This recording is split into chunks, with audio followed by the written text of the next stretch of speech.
You are now listening to the IELTS podcast. Learn from tutors and ex-examiners who are masters of IELTS preparation. Your host, Ben Worthington. IELTS speaking vocabulary for fashion and shopping. Hello there, IELTS students. In this tutorial, we are looking at IELTS speaking parts 1, 2 and 3. We will hear some sample questions and some model answers. You will also get a list of vocabulary terms that you can use in the exam.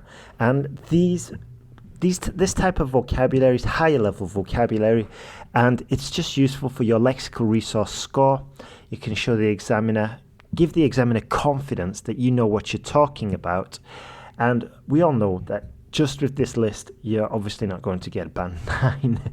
You do need to be aware of the other criteria, such as, accuracy, fluency, pronunciation, and all the other marking criteria the examiner is going to use.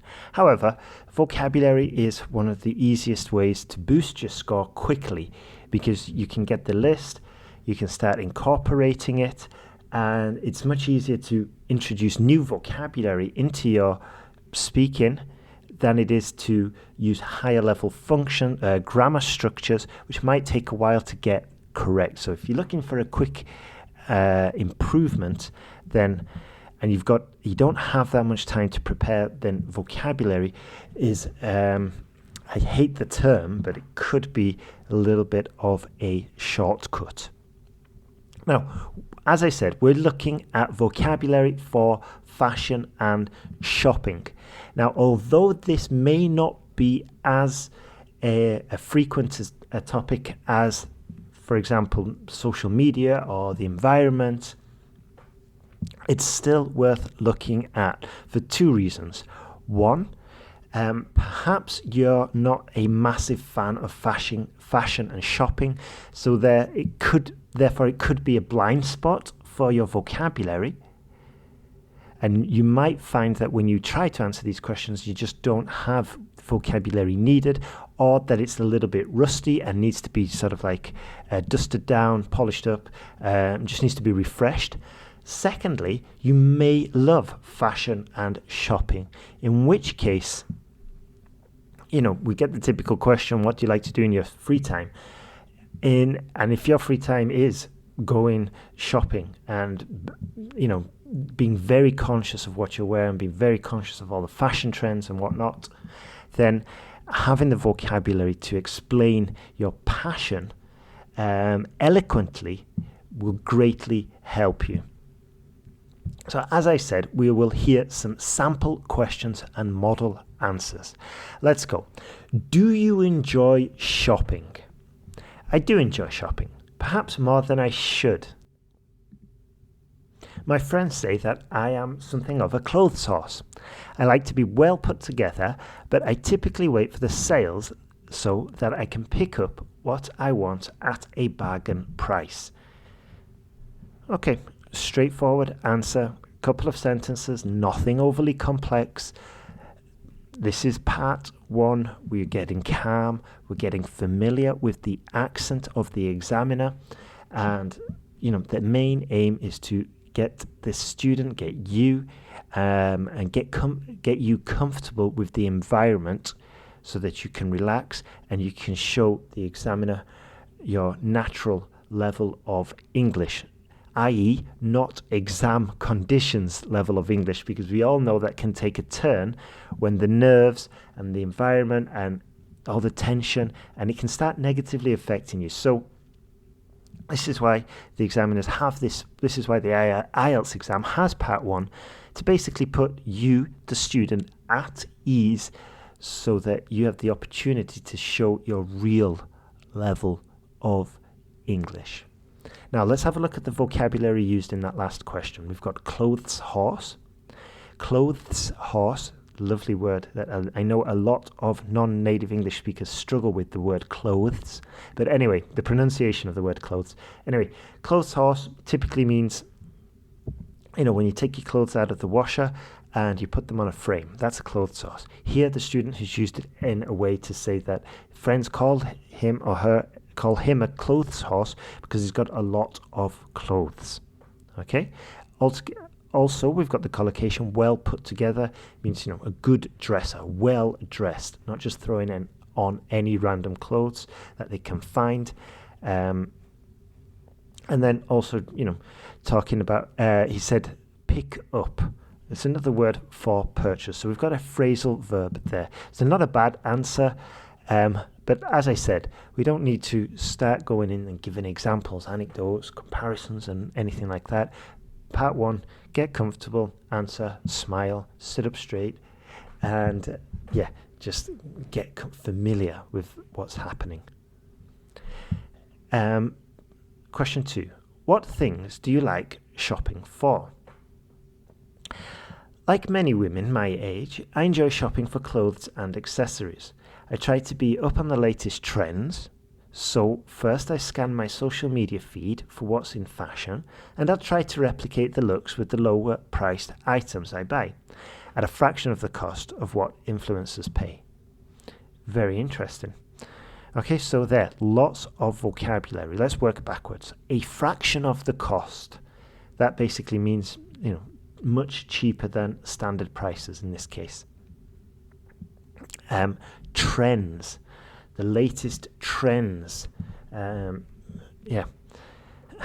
Okay, I was going to say I won't embarrass myself, but I remember when skinny jeans became trendy, and I guess nowadays it's not the latest trend, but to be up on the latest trends mean you can spot what is happening. I guess now it's more like the baggy jeans coming back into fashion. So that could be an example of the latest trend. I think I just embarrassed myself there with my fashion knowledge. Anyway, some more vocabulary. Clothes and accessories. Almost a collocation there. I enjoy shopping for clothes and accessories. Also, we've got that very straightforward structure. I enjoy plus gerund. I love plus gerund. I hate shopping. I love shopping. I despise shopping. Quite a straightforward structure and easy to use, especially useful for part 1, actually. Question 3. Do you prefer to shop alone or with other people? Sonia's answer. If I have to buy something for an important function, then I typically bring my mother with me because she has a great eye for clothes. She knows what cut and style suits me. However, if I just want to pass the time, then I prefer going alone, especially in the morning when the shops are less crowded. I like inspecting the clothes racks or shoe displays. Great answer there. Great answer. If I have to buy something, start with the conditional there. If I have to buy, or hypothetical, if I have to buy something for an important function, I typically bring my mother with me because she has a great eye for clothes.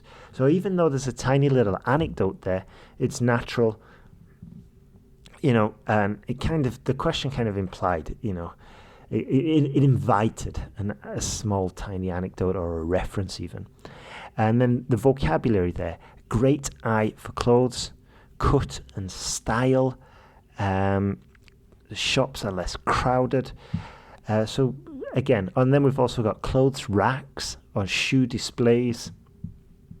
So wonderful little answer there. Very competent student. IELTS speaking part 2, sample cue card. Describe a shop you like going to, where the shop is, what things it sells, how often you go there, and why you like shopping there. Okay, let's go. This is Samantha's answer. So I'll just give you the cue card again. Describe a shop you like going to, and you should say where the shop is, what things it sells, how often you go there, and why you like shopping there. Now, as I've said on previous tutorials, it's really advisable for you to write out your answer on pen and paper. If you don't have time, obviously we can't do this in the exam, but as a preparation exercise while you're at home, maybe write out your answer, find the blind spots in your vocabulary, try and write out examples of what you would want to say, and this way, you can structure it better. You've got the chance to organize it, and it's going to be much clearer in your mind, as opposed to going back and trying to fetch that dusty memory from the back of your head about that one time you went shopping with your uncle, and then, you're missing the vocabulary. It's not fresh in your mind, and then even then you've got to transform that into English. So if you've done all this previously, a few days before, a week before the exam, it's going to be much readily available, and it's going to come out much more fluently. Samantha's answer. The shop I like going to is one that I don't visit very often, as it is extremely expensive, but whenever I've gone, I've enjoyed the experience very much. The shop is in the centre of the city in a beautiful neoclassical building with a spiral staircase. We'll come back to this point because I mentioned a very useful technique there, which I think you'll be interested in hearing. Carrying on with the answer. There are large velvet sofas where you can rest while you are served. When you walk through the double doors, a shop assistant greets you and offers coffee and tea. They are very friendly and really try to get to know the customer. Usually I would find this level of attention from a shop person irritating, but here they do it in such a way that you feel they are really trying to accommodate you. The shop sells luxury goods from high-end designers. Many people feel their items are overpriced, but I guess there is a market for these goods. As I said, I don't go there often. It is out of my price range.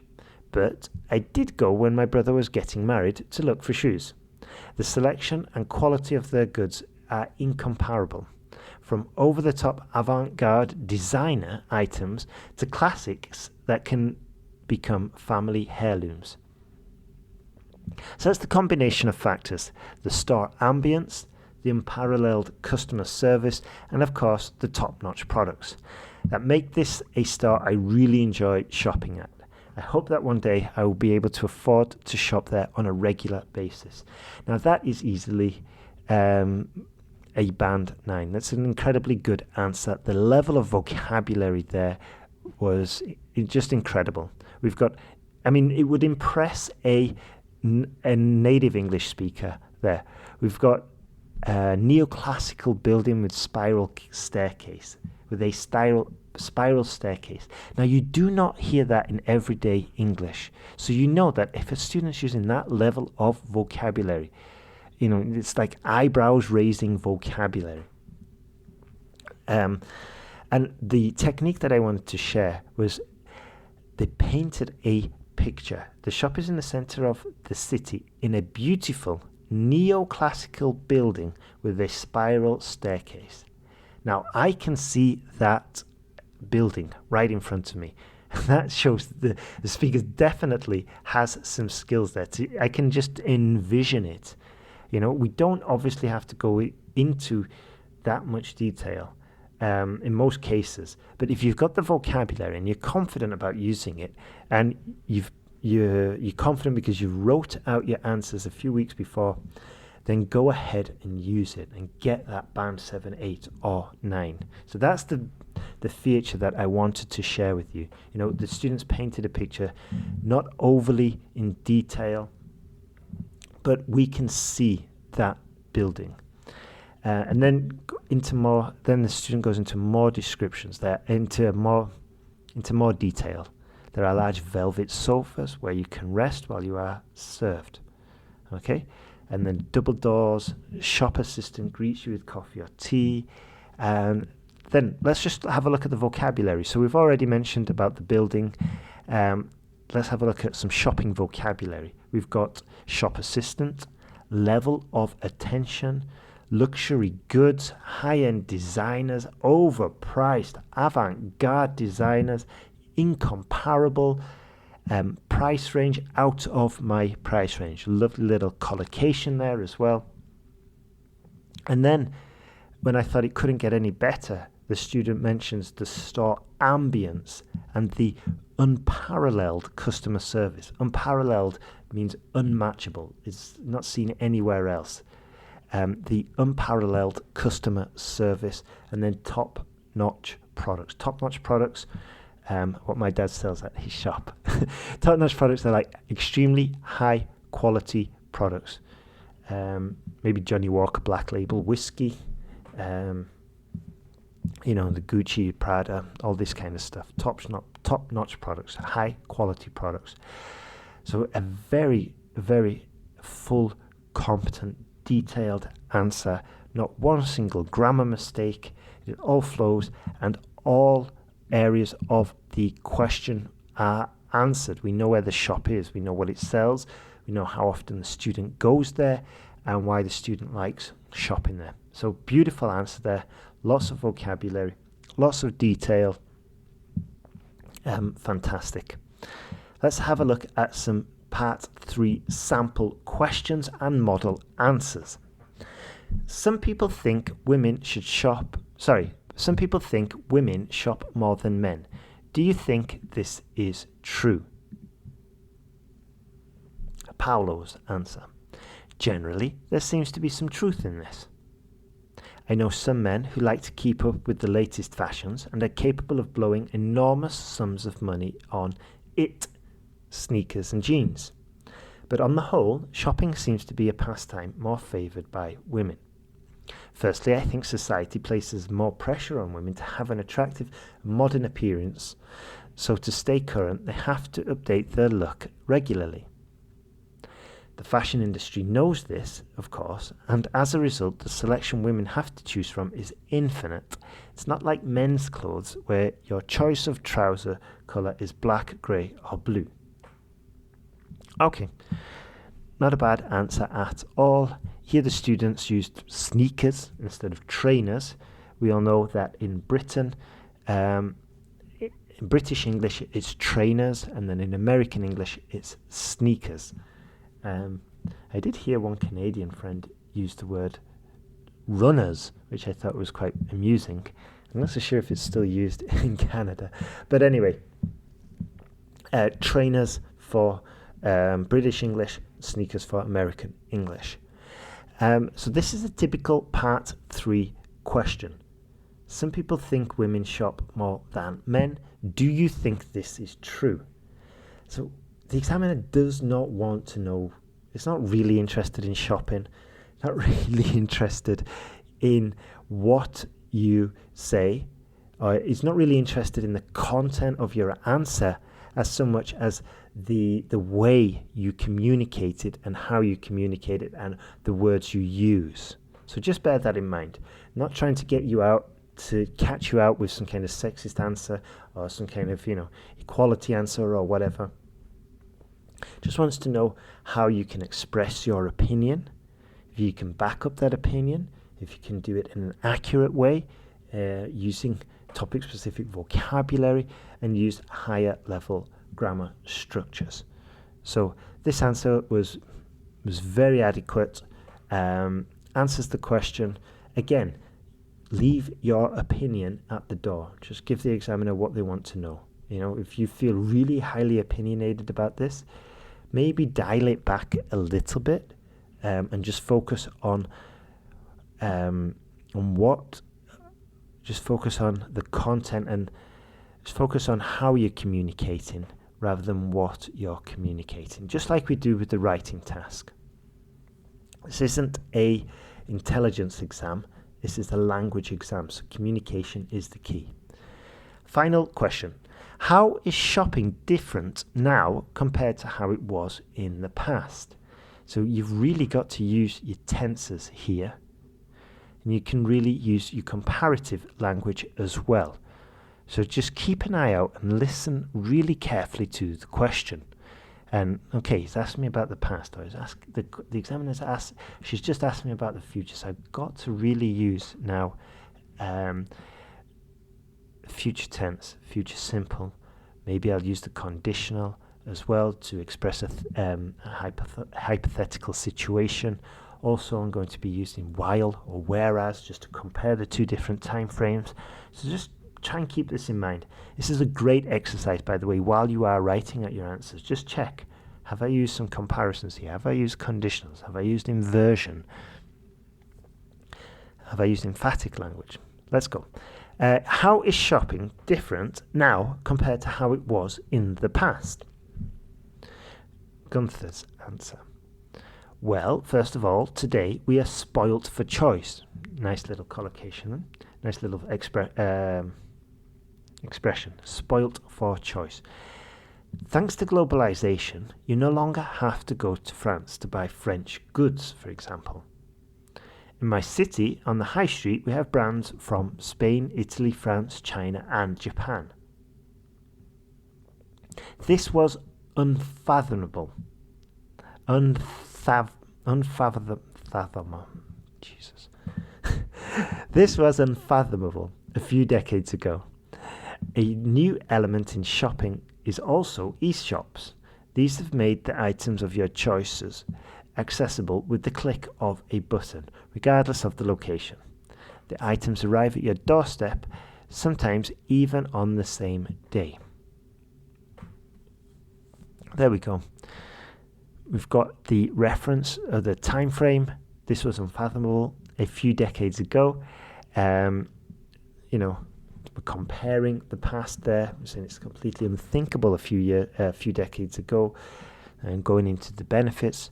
But we've got some decent vocabulary in this answer. We've got high street, brands, goods, spoilt for choice. Also here, the student used the term e-shops. Personally, I would use online shopping. I think it's more common. With the click of a button. A nice little expression there. With the click of a button. Regardless of the location, the items arrive at your doorstep, sometimes even on the same day. So excellent answer there. Not so technical, but definitely lots of good quality vocabulary in there. And with that, we can finish. That's it from me today. If you need more help with your speaking, then do not hesitate to get in contact with us. We've got the speaking feedback service, which costs about $9. You send us in a recording, and we will listen to it. We'll give you some exercises to do. We'll give you some feedback, and we'll say, okay, you need to work on your pronunciation. You need to work on your cohesion in your answers, or you need to work on your vocabulary. We can help you identify your weak spots so you can improve much quicker. We've also got the $5 essay corrections back. Those are flying off the shelves, so to speak. They're very popular. We're selling an absolute ton because the price is ridiculously low. So we don't know how long we're going to keep that open. It just depends how long Daphne and Ellen can keep working on these.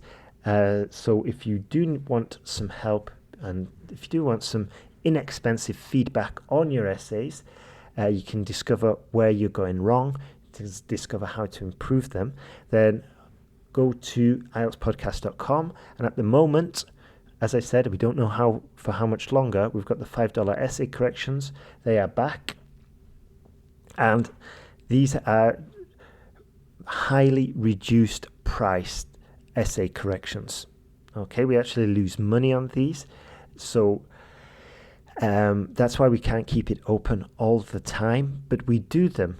Normally an essay correction will cost you about $19. This is a ridiculously low price so that you can get to, you can get some quick and easy feedback, but also to see if you'd like working with us. We do our essay corrections differently, and for some students might not be suitable. So if you're thinking about buying the course, then this can be sort of like an easy way to see if it's a good fit for your style of learning. So go over to IELTS Podcast, have a look at that offer. And as I said, we don't know how long it's going to stay open for. So if you're thinking about it, I'd move fast. That's it. Have a great day. Good luck with your speaking exam and your IELTS exam in general, and all the best.